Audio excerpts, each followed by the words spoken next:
तो क्या होगा अगर मैं आपको बोलूं साइतामा कभी भी वीक नहीं था। हाँ सच में, क्योंकि अपनी ट्रेनिंग स्टार्ट करने से भी पहले साइतामा ने क्रेवेलांटे जैसे मॉन्स्टर को हराया था, जिसको कि 5 वी रैंक या एक ए रैंक हीरो के बिना नहीं हराया जा सकता। पर साइतामा ने अपनी ट्रेनिंग स्टार्ट करने से भी पहले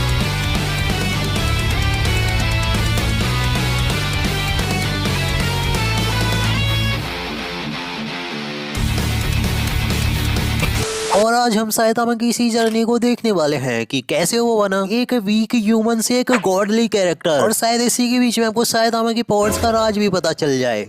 यंग साइतामा तो साइतामा बचपन से ही स्ट्रॉन्ग स्पिरिट रखता था, और वो खुद इतना स्ट्रॉन्ग नहीं था। जब उसके स्कूल के बुलीज ने उसको बुली करके उससे पैसे मांगने की ट्राई किया तो साइतामा उनकी बात ना मानकर उनसे फाइट करने के लिए तैयार हो गया। और साइतामा तो उतना स्ट्रॉन्ग नहीं था, और बुलीज ने साइतामा को हराकर उसके पैसे उससे ले लिए। और सडनली वहाँ पर पिगी वेकन नाम का एक मॉन्स्टर अपीयर होता है, और उन बुलीज से भी साइतामा के पैसों को लेकर भागने लगता है। लेकिन साइतामा को जैसे ही पता चलता है कि उन बुलीज ने अपने भाई का लंच अफोर्ड करने के लिए ही साइतामा से पैसे लिए थे, जिनको कि अब एक मॉन्स्टर लेके भाग रहा है। ये सुनने के बाद साइतामा फिर उन पैसों को वापस लेके आने के लिए उस मॉन्स्टर का पीछा करता है, पर साइतामा उस मॉन्स्टर का कुछ नहीं कर पाता। मॉन्स्टर ही साइतामा को बुरी तरीके से पीटता है और वहाँ से चला जाता है। पर उस मॉन्स्टर से इतनी बुरी तरीके से पीटने के बाद भी साइतामा को ज्यादा डैमेज नहीं होता है, जो कि दिखाता है कि साइतामा बचपन से ही कितना ड्यूरेबल था। Saitama after training few 100 days, तो साइतामा ने अपनी ट्रेनिंग स्टार्ट करने के बाद ही मॉन्स्टर्स से फाइट करना और उनको डिफीट करना स्टार्ट कर दिया था। और अपनी ट्रेनिंग के 300 डेज पूरे करने के बाद ही साइतामा फेल्ट लाइक डाइंग, पर इतने दिनों तक रोज ट्रेन करने की वजह से साइतामा बिकेम स्ट्रॉन्ग। लाइक इतने दिनों तक ट्रेनिंग करने के बाद ही उसने एक बच्चे को बचाने के लिए एक कार को भी इजीली स्मैश कर दिया। और इतना ही नहीं, अपनी ट्रेनिंग के बीच में ही साइतामा को जब पता चलता है कि वो गंजा हो रहा है, तो वो अपने सर के पीछे के वॉल स्पॉट का रिफ्लेक्शन मिरर में देखने की ट्राई करता है। और उस टाइम साइतामा अपने वर्ल्ड स्पॉट को मिरर में देखने के लिए कैजुअली लाइट स्पीड से भी ज्यादा तेज मूव करता है। और ये तो बस, यानी लाइट स्पीड से भी ज्यादा मूव करना तो साइतामा ने बस अपनी ट्रेनिंग के 1.5 साल बाद ही स्टार्ट कर दिया था। पर जब साइतामा इसी ट्रेनिंग को 3 साल तक लगातार करता है तो वो पूरी तरीके से वर्ल्ड हो जाता है, और स्ट्रॉन्ग भी, क्योंकि ये वो ही साइतामा है जो कि अपने को एनिमे के स्टार्ट में देखने को मिला था। और इस साइतामा का स्ट्रॉन्गेस्ट अटैक था नॉर्मल पंच, जिसको कि डेथ पंच भी तुम बोल सकते हो। और अगर बिना मांगा स्पॉयलर्स के बताऊं तो इसी पंच का यूज करके साइतामा ने एक मीटियोर को डिस्ट्रॉय किया था, जो कि स्टेटेड टू बी 200 मीटर्स। इतना बड़ा मीटियोर किसी भी बड़ी से बड़ी सिटी को इजीली डिस्ट्रॉय कर सकता है। और अगर गूगल की हेल्प से मीटियोर का वेट निकाला जाए तो it's gonna be around 21 billion kilogram. और साइतामा ने इतना बड़ा मीटियोर अपने नॉर्मल पंच से ही डिस्ट्रॉय कर दिया। और इस वजह से, यानी साइतामा के नॉर्मल पंच के ही इतने स्ट्रॉन्ग होने की वजह से साइतामा लगभग अपने सभी एनिमीज को एक सिंपल नॉर्मल पंच में ही हरा देता है, और उसको कभी भी फाइट में सीरियस नहीं होना पड़ता। और जब साइतामा सीरियस होता है तो तब उसकी स्ट्रेंथ को मेजर करना इम्पॉसिबल होता है। लाइक सोनिक को बस ये प्रूव करने के लिए कि वो उसके सामने कुछ नहीं है, Saitama first time serious sideway jump use करता है, जिसमें कि साइतामा अपनी स्पीड का यूज करके अपनी hundreds of after image create करता है। और ये तो कुछ नहीं है, क्योंकि साइतामा जब वो फर्स्ट टाइम बोरोस के खिलाफ सीरियस होता है तो साइतामा फर्स्ट टाइम अपनी सीरियस पंच का यूज करके बोरोस के कैनन अटैक को रोकता है। और बोरोस का ये attack stated to be strong enough to destroy entire planet, पर विद वन पंच साइतामा ने प्लैनेट तक को भी डिस्ट्रॉय करने वाले अटैक को इजीली स्टॉप कर दिया। और साइतामा के पंच से बने हुए एयर प्रेशर ने पूरे प्लैनेट की क्लाउड्स को भी स्प्लिट कर दिया था, जिस वजह से इसमें कोई डाउट नहीं है साइतामा का सीरियस पंच पूरे प्लैनेट को डिस्ट्रॉय कर सकता है। तो अब सीरियस साइतामा से स्ट्रॉन्ग क्या हो सकता है? सो इट्स गोना बी वजर्क साइतामा। उसके बारे में बताने से पहले,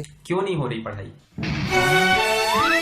तो अगर आपको मांगा स्पॉयलर्स से बचना है तो अभी इस वीडियो को आप छोड़कर जा सकते हो। तो जैसा कि अपने को पता है, साइतामा ने ही बोला था कि उसके स्ट्रॉन्ग बनने के बाद वो कोई इमोशन फील नहीं कर पाता है। लेकिन मांगा के अंदर जब वो कॉस्मिक गारो जेनोस को मार देता है तो तब साइतामा फर्स्ट टाइम स्ट्रॉन्ग बनने के बाद इंटेंस एंगर फील करता है, और साइतामा गारो की तरफ सीरियस पंच थ्रो करता है। गारो भी अपनी पावर्स की वजह से साइतामा के उस पंच को कॉपी कर लेता है, और फिर उन दोनों के पंच की क्लैश से निकले जली हुई एनर्जी से गैलेक्सी के मिलियंस ऑफ स्टार डिस्ट्रॉय हो जाते हैं। और इतना ही नहीं, उन दोनों के पंच के क्लैश से वो दोनों की दोनों जुपिटर के एक मून पर जाकर गिरते हैं, जहाँ पर देखने को मिलती है अपने को साइतामा और गारो की एक रियल फाइट। और फिर साइतामा ने इस फाइट में काफी सारी फीट्स को दिखाया था, जैसे कि हाइपर स्पेस पोर्टल्स को पकड़ना और फिर सीरियस टेबल फ्लिप का यूज करके एक हैंड से ही जुपिटर के पूरे मून की क्रस्ट को उगाड़ना। और ये अभी खत्म नहीं हुआ है, क्योंकि साइतामा इस पूरी फाइट में लाइट की स्पीड से thousands of time fast move कर रहा था। और इस पूरी फाइट में साइतामा ने अपने वन हैंड का ही यूज किया था। और गारो के अगेंस्ट के इस फाइट में अपने को फाइनली पता चला कि साइतामा आखिर कितना पावरफुल है। तो साइतामा पावर्स आर लिमिटलेस, क्योंकि गारो साइतामा के हर अटैक को कॉपी कर रहा था, पर साइतामा का हर एक अटैक पिछले अटैक से स्ट्रॉन्ग होता जा रहा था। गारो भी साइतामा को उतने फास्ट कॉपी नहीं कर पा रहा था जितने fast Saitama intense emotional feel करने की वजह से गारो के खिलाफ स्ट्रॉन्ग बन रहा था। साइतामा गारो से कुछ पंच खाने के बाद, उसको कुछ पंच मारने के बाद इतना स्ट्रॉन्ग हो गया था कि उसने फाइनली अपनी स्नीज से ही जुपिटर की पूरी गैस को उड़ा दिया। और ये तो सबको पता है, जुपिटर अर्थ से भी बड़ा प्लैनेट है। जुपिटर के अंदर 1300 अर्थ को फिट किया जा सकता है, लेकिन साइतामा ने अपनी स्नीज से ही जुपिटर का बुरा हाल कर दिया। मतलब साइतामा इस फाइट में इतना स्ट्रॉन्ग हो गया था कि वो अपनी स्नीज से ही पूरे अर्थ को ही इजीली डिस्ट्रॉय करने की पावर्स रखता था। और हाँ, भूलो मत, उसका फाट भी लाइट की स्पीड से भी फास्ट हो गया था। और लेटर ऑन उसने टाइम रिवर्स करना भी सीखा। और इस फाइट में अपने को फाइनली पता चला कि आखिर साइतामा के पावर्स का सीक्रेट क्या है। तो साइतामा है वो पावर्स टू ग्रो लिमिटलेसली। और इस फाइट में तो साइतामा इंटेंस इमोशनल फील करने की वजह से स्ट्रॉन्ग हुआ था ना। हाँ, पर इस फाइट में साइतामा इंटेंस इमोशनल फील करने की वजह से फास्ट ग्रो हुआ। मतलब उसके पास लिमिटलेसली ग्रो करने की एबिलिटी पहले से ही थी। और इस फाइट में साइतामा इंटेंस इमोशनल फील करने की वजह से पहले से ज्यादा फास्ट ग्रो किया। लेकिन इस फाइट से पहले साइतामा अपनी ट्रेडिंग से और अपनी स्ट्रॉन्ग मॉन्स्टर्स से फाइट करके ग्रो हुआ था। पर धीरे धीरे, क्योंकि इस फाइट में साइतामा इंटेंस इमोशनल फील करने की वजह से फास्ट ग्रो हुआ। और ये ही है साइतामा की पावर्स का सीक्रेट, लिमिटलेसली ग्रो करना। और कमेंट्स में ये मत बोलना साइतामा के 2 ब्लैक होल्स को बेंच प्रेस करने की फीट के बारे में मैंने नहीं बताया, क्योंकि वो जो है कैनन नहीं थी, मांगा कवर आर्ट थी।